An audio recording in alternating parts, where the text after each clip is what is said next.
عبدالوہاب ثقفی نے بیان کیا، دوسری سند مجھ سے خلیفہ بن خیاط نے بیان کیا کہ ہم سے عبدالوہاب ثقفی نے بیان کیا، کہا کہ ہم سے حبیب معلم نے بیان کیا، ان سے عطا بن ابی رباح نے اور ان سے جابر بن عبداللہ رضی اللہ عنہ نے کہ نبی کریم صلی اللہ علیہ وسلم اور آپ کے اصحاب نے حج کا احرام باندھا۔ حضور صلی اللہ علیہ وسلم اور طلحہ کے سوا اور کسی کے ساتھ قربانی نہیں تھی۔ حضرت علی رضی اللہ عنہ یمن سے آئے تھے اور ان کے ساتھ بھی قربانی تھی، اس لیے نبی کریم صلی اللہ علیہ وسلم نے حکم دیا کہ سب لوگ اپنے حج کے احرام کو عمرے کا کر لیں، پھر طواف اور سعی کے بعد بال ترشوا لیں اور احرام کھول ڈالیں، لیکن وہ لوگ اس حکم سے مستثنیٰ ہیں۔ اس پر صحابہ رضی اللہ عنہم نے کہا کہ کیا ہم منا میں اس طرح جائیں گے کہ ہمارے ذکر سے منی ٹپک رہی ہو؟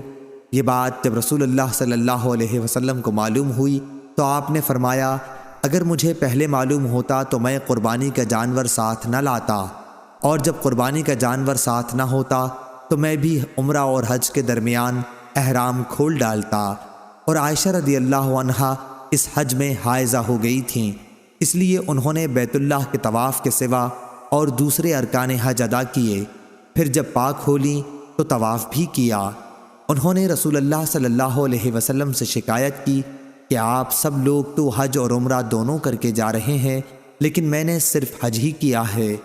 چنانچہ رسول اللہ صلی اللہ علیہ وسلم نے عبد الرحمن بن ابی بکر کو حکم دیا کہ انہیں تنعیم لے جائیں اور وہاں سے عمرے کا احرام باندھیں۔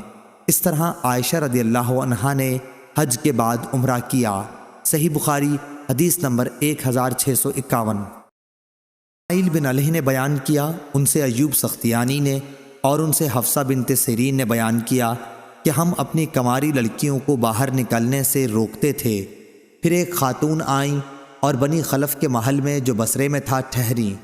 انہوں نے بیان کیا کہ ان کی بہن ام عطیہ رضی اللہ عنہا نبی کریم صلی اللہ علیہ وسلم کے ایک صحابی کے گھر میں تھیں۔ ان کے شوہر نے حضرت صلی اللہ علیہ وسلم کے ساتھ 12 جہاد کیے تھے اور میری بہن 6 جہادوں میں ان کے ساتھ رہی تھیں۔ وہ بیان کرتی تھیں کہ ہم میدان جنگ میں زخمیوں کی مرہم پٹی کرتی تھیں اور مریضوں کی تیمارداری کرتی تھیں۔ میری بہن نے رسول اللہ صلی اللہ علیہ وسلم سے پوچھا کہ اگر ہمارے پاس چادر نہ ہو تو کیا کوئی حرج ہے اگر ہم عیدگاہ جانے کے لیے باہر نہ نکلیں؟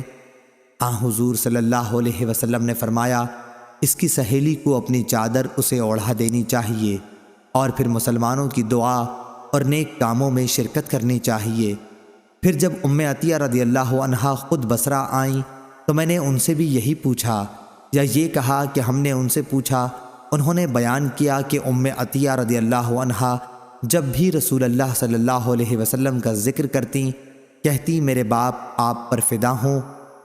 تو میں نے ان سے پوچھا، کیا آپ نے رسول اللہ صلی اللہ علیہ وسلم سے اس طرح سنا ہے؟ انہوں نے فرمایا کہ ہاں، میرے باپ آپ پر فدا ہوں۔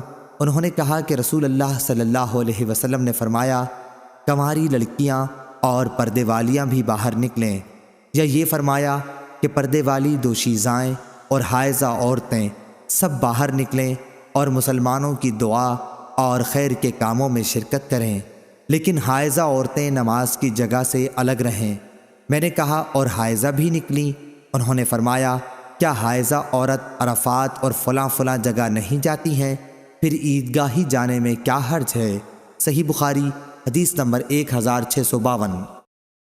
سفیان ثوری نے عبدالعزیز بن رفیع کے واسطے سے بیان کیا، کہا کہ میں نے انس بن مالک رضی اللہ عنہ سے پوچھا کہ رسول اللہ صلی اللہ علیہ وسلم نے ظہر اور عصر کی نماز 8ویں ذی الحج میں کہاں پڑھی تھی؟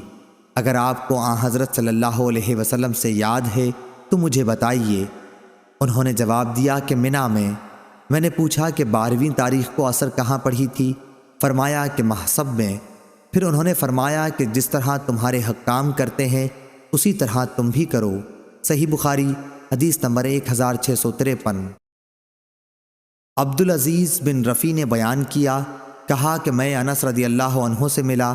دوسری سند امام بخاری رحمہ اللہ نے کہا، اور مجھ سے اسماعیل بن ابان نے بیان کیا، کہا کہ ہم سے ابو بکر بن عیاش نے بیان کیا ان سے عبدالعزیز نے کہا کہ میں 8ویں تاریخ کو منا گیا تو وہاں انس رضی اللہ عنہ سے ملا۔ وہ گدھی پر سوار ہو کر جا رہے تھے۔ میں نے پوچھا نبی کریم صلی اللہ علیہ وسلم نے اس دن ظہر کی نماز کہاں پڑھی تھی؟ انہوں نے فرمایا دیکھو جہاں تمہارے حاکم لوگ نماز پڑھیں وہیں تم بھی پڑھو۔ صحیح بخاری حدیث نمبر 1654۔ یونس نے ابن شہاب سے خبر دی، کہا کہ مجھے عبید اللہ بن عبداللہ بن عمر نے اپنے باپ سے خبر دی کہ رسول کریم صلی اللہ علیہ وسلم نے منا میں 2 رکعات پڑھیں اور ابو بکر اور عمر رضی اللہ عنہ بھی ایسا کرتے رہے، اور عثمان رضی اللہ عنہ بھی خلافت کے شروع ایام میں 2 ہی رکعت پڑھتے تھے۔ صحیح بخاری حدیث نمبر 1655۔